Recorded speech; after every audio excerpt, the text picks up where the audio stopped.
What's up, everyone? Juicy J from DLC, joined today by one of my co hosts, of course, which would be Isaac. And, of course, joined by Whip, Brent. And tonight we are talking about Bleach, episode, Thousand Year Blood War Arc, episodes 2 and 3. Sorry for the miss last week. I wasn't feeling well. Um, some say I had the love bug, others say bronchitis. So, you know, it's out there. Anyways, so guys, how are you doing tonight? First off, I Pretty just good. realized something about what we were just talking about earlier, mm-hmm. and the fact that we're talking about Bleach and how they correlate. I'm like, huh, all right. Yeah, well, guys, the last two episodes I feel were fantastic. And that's the shorthand for it, but I want to hear how y'all feel about it. So we're gonna get it from Isaac first. I want to hear how you feel about it as a fan, and then Brent, I want to hear what you feel about it as someone who's just kind of jumping in cold turkey. Just let's go. So, All right, Isaac, what you got for me? so not to really repeat what I said from was the last 2 weeks ago, right? 2 weeks ago, yeah, 2 weeks ago. I enjoyed it. I enjoyed it. What I really enjoyed, for the most part, is how so like you hear about like I said like last time, you hear about the Quincy's alive through Uryu, right? And a little dialogue from other captains and so on and so forth. But yeah, in the first episode you kind of saw them like, flex their muscle a bit, but not to the extent to where you're like, oh, okay, that's cool.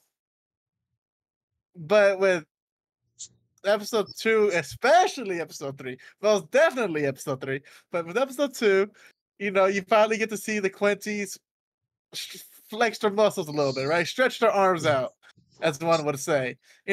Shake off the rust. And I feel just like that's an understatement. Yeah. yeah. Well, it's an understatement compared to episode 3 for sure, though. Episode 3 is where things was, it was glorious. But no, I loved it. I love the fact that you see the gang meet up with some familiar run cars. Whip hasn't seen it, so for him, those run cars are brand new to him.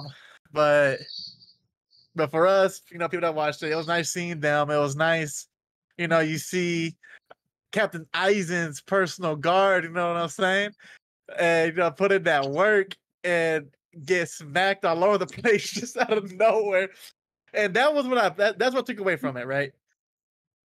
You see, because throughout the past Bleach seasons, right, when the whole Eisen arc and whatnot, those chicks are legit, right? Like even like the gang struggled with them, like they were high end, and and they kind of show that when they're fighting, right? They're killing all these other Quincy's, but yeah, it's funny seeing them get massacred and the general just kind of just sitting there like,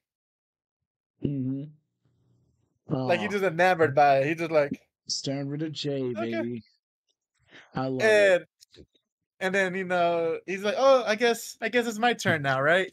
And then just bodies them. So yeah, no, that and did I give my impression on episode 3 too? Can I do that or not? Or Go ahead. Go ahead. No. We'll do 2 and 3 together. We got it now. Oh my goodness, episode 3. Dude. Oh yeah. Okay. So basically, I said about them shaking off the rust in episode 2. And episode 3, they're covered in WD-40, baby. Ain't no rust in sight. And it's all and I also like that because I totally forgot about, if I recall, that's Uryu's brother, right? Or is that his brother? I can't remember. Like, is he a relative? I can't remember. I remember him showing up in the old seasons, but I can't remember how they're related. No. Do you remember? Jay? Uryu's brother? I don't know if it was his brother. I remember thinking his dad. I remember his dad helped him. Yeah. I couldn't remember who that guy. I can't remember. I couldn't remember. But anyways, that's besides the point. You see that same captain, legit, go in his beast mode form And then you get that sliver of hope, where those girls come back like, haha, we just faked we were passed out. Now, face, you have blue wings. We have a brute. They legit had a Hulk and Loki moment there. Yeah. And the only difference was, instead of Loki passing out, homie got up and just absorbed everyone or absorbed that being. And then I thought it was interesting that, because I remember Uryu, and was it like season 2 or 3, when he got his he always had a white outfit, but it was when he got that his physical bow, not just the light bow, but like the physical bow. Yeah. When he had those things where he would use as swords, those arrows, and he always thought, and then he fought someone who not lightsabers, everyone. Not lightsabers, but not lightsabers. But there were these swords, and then they're like, "How you can't reach them?" They're like, "Oh, you must have not heard. Quincy's don't use swords." He's like, "Huh?" And then he puts on his bow and becomes this giant arrow, right? So seeing this guy pull out his sword, like where his bracelet turns into a sword, I'm like, "Huh?" And then you realize it basically becomes a crossbow. Yeah, and I'm like, and the fact that Ichigo grabbed it, and I was like, "Oh, it is so metal." And just I'm gonna get more into it, but that episode 3 legit for me. If you don't know, I'm into bloody stuff, like hardcore bloody gory stuff, and legit episode 3 at the end gave me that Attack on Titan vibes of just brutality, and I was like, "Fuck yeah, baby!" Well, there we go. So that's there it. we go. Yeah. No, man. I was excited. It's pretty exciting, and for fans, they liked it. I know I've seen some reviews, some mixed feelings about it, but other than that, I think that it's a good accomplishment. I mean, I can go into mine all day. I'll make mine short and sweet. And I'm gonna do it now because Brent had mentioned earlier that he actually has some questions, so I want him to kind of lead off at the end here. So I'm just gonna toss in and go. It was great for me. I loved every minute of it. I think they're portraying the characters well. I think the animations are stellar. There was as much action in this one as some people would have wanted. I feel there's an adequate amount because we're still telling a story. We're still setting up. The war is just now starting.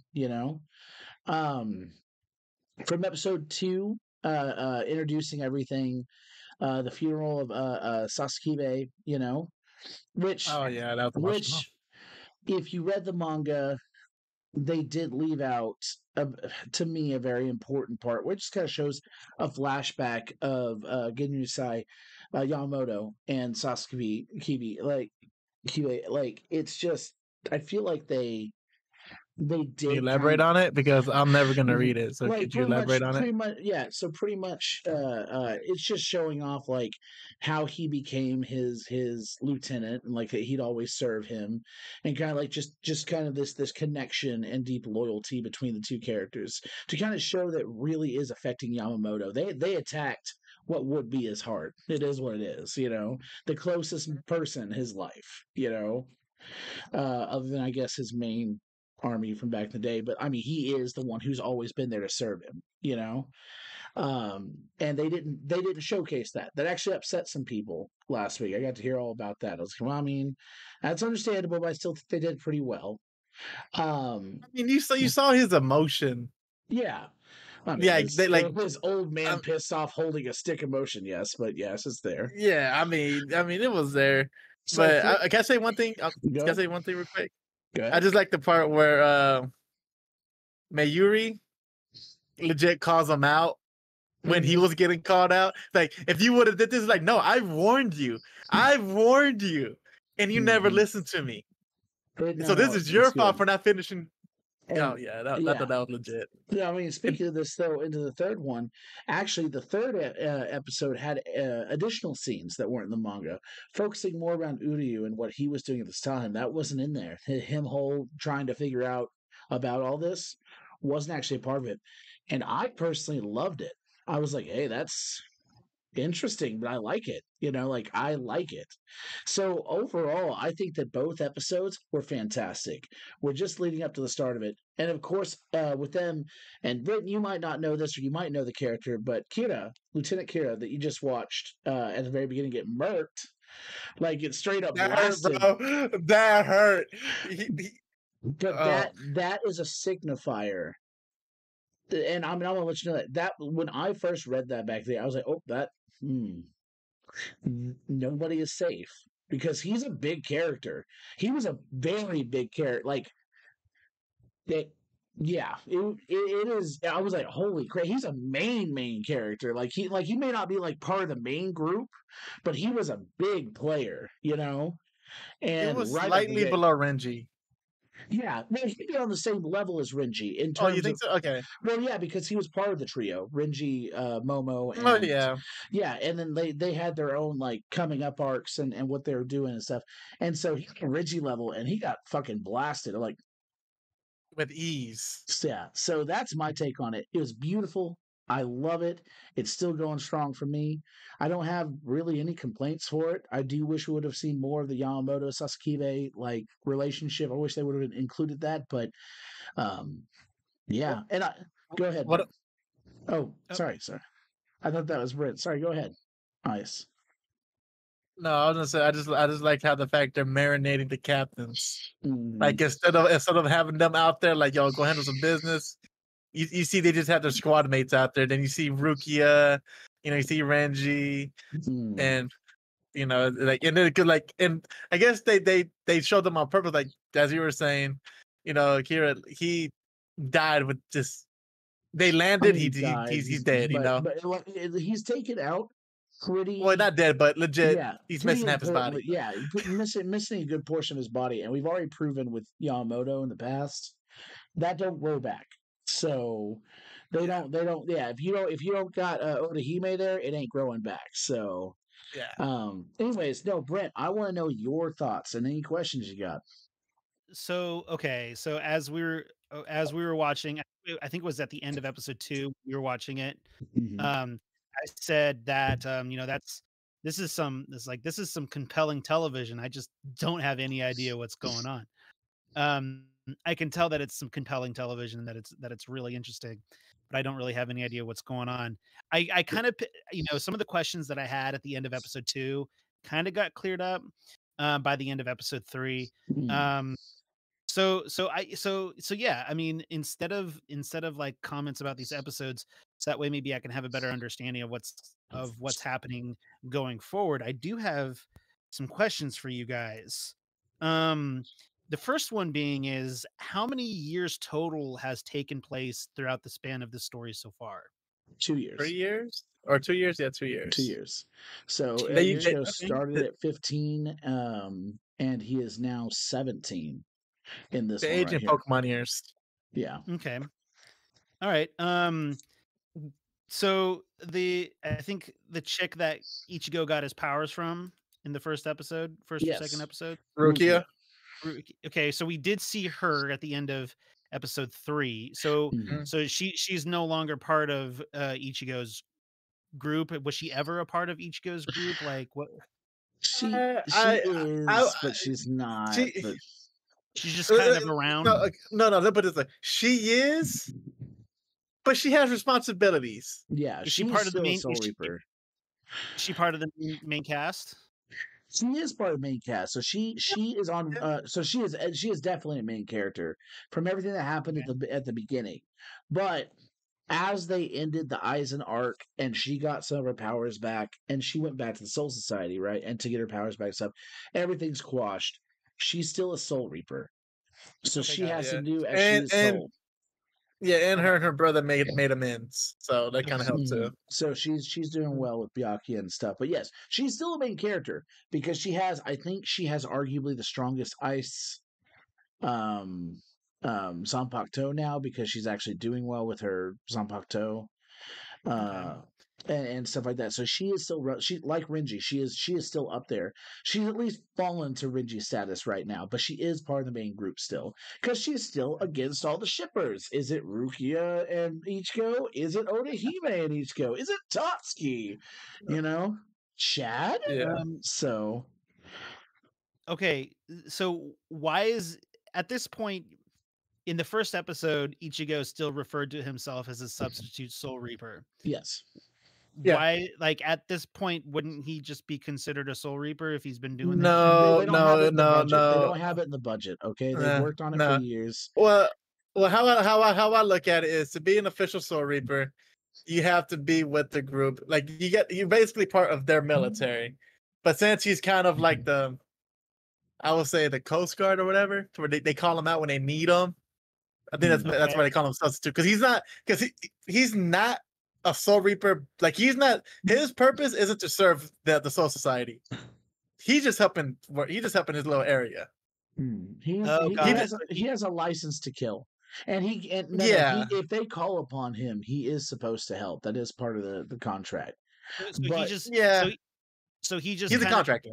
Okay, so he just kind of covers his little part of Tokyo, and he's a bounty hunter. He's a bounty hunter. He's not a cop. He's not a cop. He's a bounty hunter. Here's the best way to equate it. In order to be a Soul Reaper, you have to be a part of the Soul Society, which means you have to be essentially dead and planning to stay there. The man is very much alive.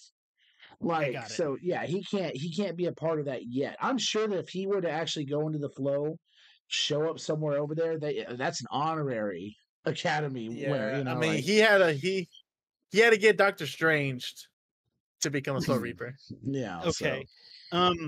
So the last question I have is, and it's from what I've picked up from you guys, the Quincy's have been kind of in and out of the story for the entire time.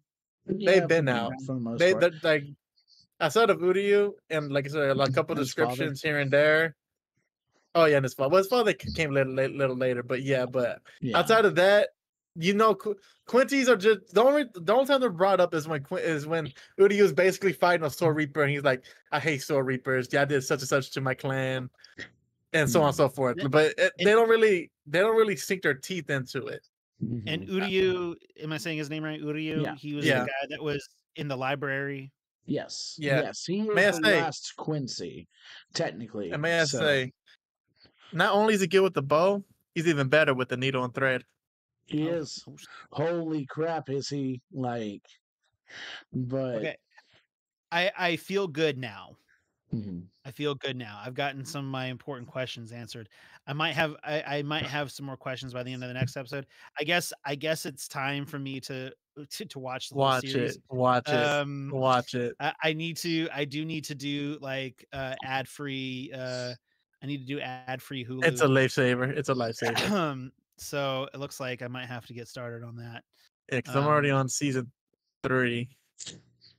But I do got to say that, like, just like Isaac, I love some good blood and gore. And when that guy was like blowing heads off at that meeting, I was like, whoa.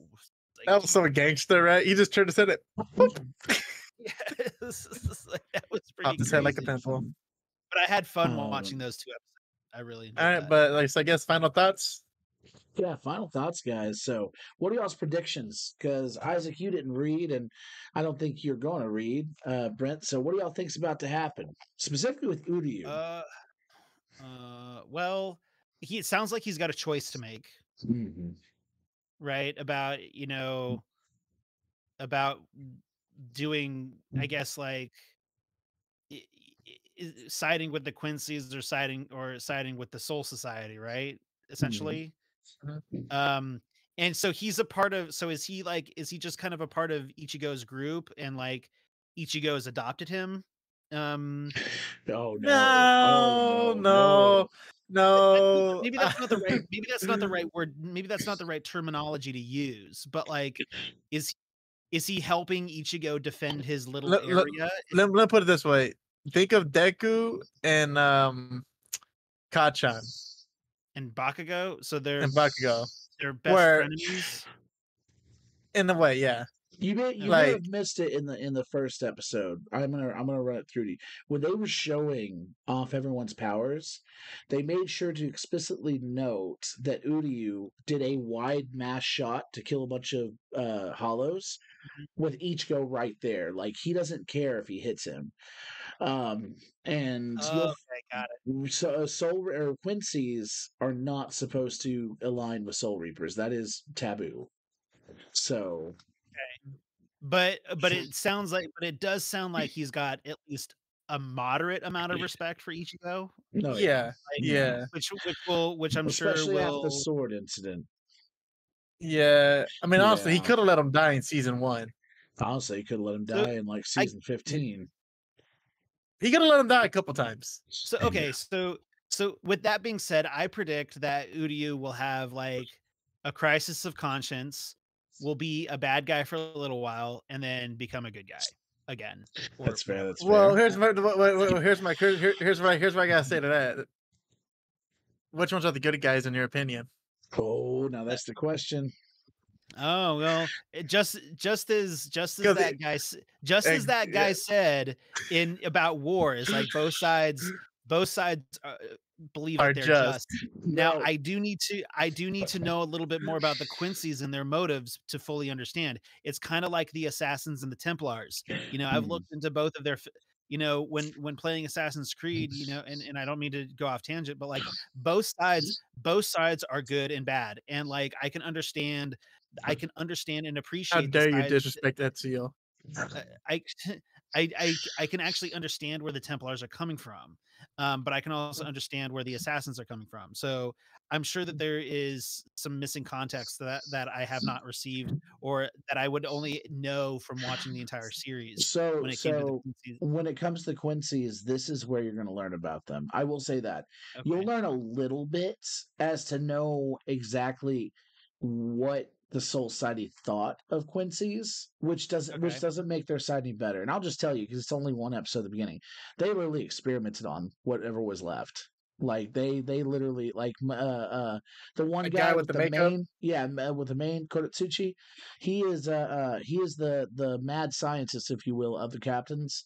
And that guy would literally catch Quincy's and experiment on them, bringing them back to life every time he killed. Just he wanted to know everything about them. So he's not the best cat. Like he's not a good dude.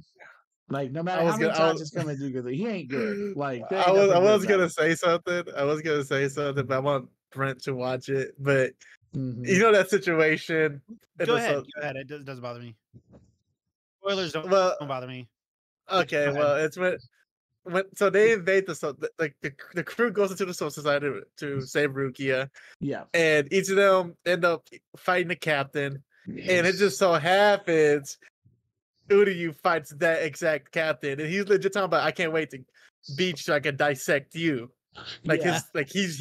he's ready to dissect him, and Uryu Yeah, once he's like excited. he He's like, finds out. I haven't had a live Quincy in decades. This is Yeah. great, you know. And then that causes Uryu to go freaking Super Saiyan. Well, and And sort of they were talking a bit about it in this last in the where Ritter J his whole power, that whole awesome archangel, you know, wing thing, is a more refined version of what Uryu did back in the Soul Society, and once again in another form.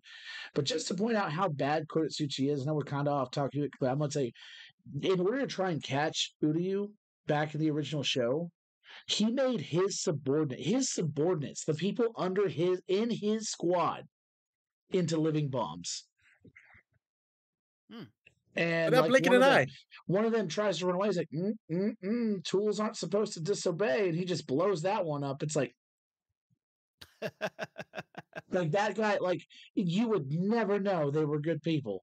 And even nowadays, when people like, whenever you watch the rest of the series, it's like, oh hey, the captains are here to help them to save day. I was like, not him, not Kenpachi. I don't know what Nah, the not hell I'm Kenpachi. talking about. Not Kenpachi, not him. Yeah. And not him. Yeah. Like, So for me, what do I think is happening? So Brent is saying that Uryu may have a path, like a crossroad, right, to go through. yeah. I think somewhat similar, but It's hard. It's hard because so Ichigo's friends are legit getting massacred in the Soul Society, right? But he only knows so much. And then Uryu is reading a notebook, which we don't know what was written in there, what he read. But what I would like to see, this is what I would like to see, and this may just be the crazy in me.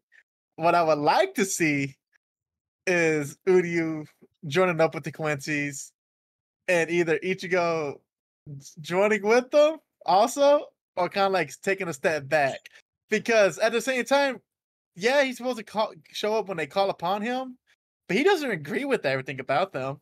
He's outside of the few friendships he's made, he doesn't follow their laws. I mean, it just so happens his Zanpakuto sends the hollows to the Soul Society. But I believe if he had another weapon that was able to kill them, regardless of sending them to the Soul Society, he'll do it just as quickly.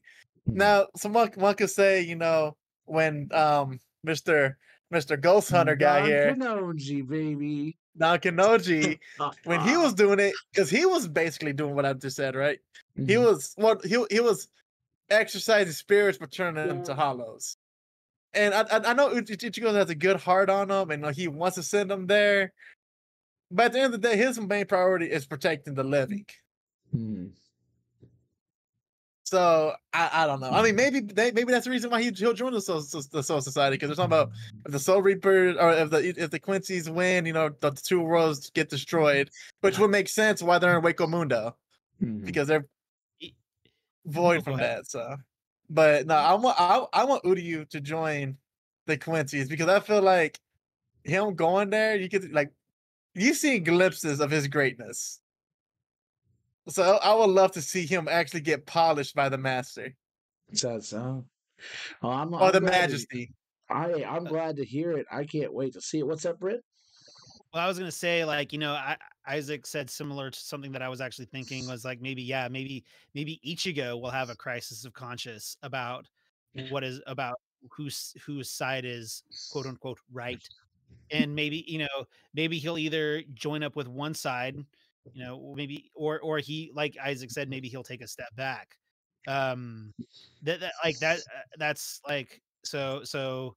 I'm in agreement with Isaac about that. Maybe Ichigo will do something. I might pick up the manga. I might start reading the manga tonight. Bro, do it. I mean, it's so good. It would be good, but dude, honestly, I feel like you should watch the the original Bleach first. That way you could get a lot of backstory, because you seen them die. I'm sure it was like, holy crap, they're dead. But for people like me and Jeremiah who saw them through their entirety, you're like, holy. You were good, because you're coming into this not knowing. So people dying right now to you is kind of like, okay, people are dying. That must be part of it. Who are these people exactly? Yeah. But if you know anything about Bleach, you know that no one dies. No one ever just nobody actually dies. The first death didn't come until like chapter 260 something, like actual death. So it's like, I mean, aside from his mother, don't worry about it. We're not going to say, because if he's going to start reading, I want him to see it. But man, if I recall, wasn't it Aizen's? It's probably lieutenant. It's probably Anyway, guys, that's all the time we got before we start spoiling more stuff for anybody going back. Of course, Isaac, where can they catch us? They can catch us on YouTube at DLCxWIP, and I've been slacking on posting our podcast, but I'm gonna start doing that. JC, do you think this should be on the podcast? Yes, definitely should be okay, on the podcast. I'll start. I've actually got some questions about our podcast. So y'all haven't posted since June. So, yeah. So I'll post these on our podcast. If anything, Juicy, if you want to send me the video, and I could post it on the podcast first and then on YouTube. That way you can catch it. Or I don't know. We'll do it whenever you do. I don't know. But anyways, you can find us on all our social media, Instagram, Twitter, and what's the thing Jacob does? TikTok. At DLCxWIP, and also check out Mr. Whippy here. Yeah, now Whip, where can we find you? You can find me on YouTube at Work in Progress. You can find me on Instagram at whip_media_slow. You can find me on Twitter at _media_slow. I don't post on Twitter that much. Playing Twitter is hard, so I only post there if I'm actually feeling something. So yeah, and I do a podcast most Thursday nights. And then, of course, I've got a few other continuous shows as well that are on the channel. So if you're interested, please come by and check it out. Yeah, especially if you want to hear some more reviews. Brent does a My Hero Academia review of each episode coming out right now. It's really awesome. I've had the pleasure of being a part of it a good number of times. I think every time so far, but we'll Yeah. see if we can keep that streak going alive. Guys, thank you so much for listening in. We're going to end it there, and we'll see you next week with another review. Later, guys. Later.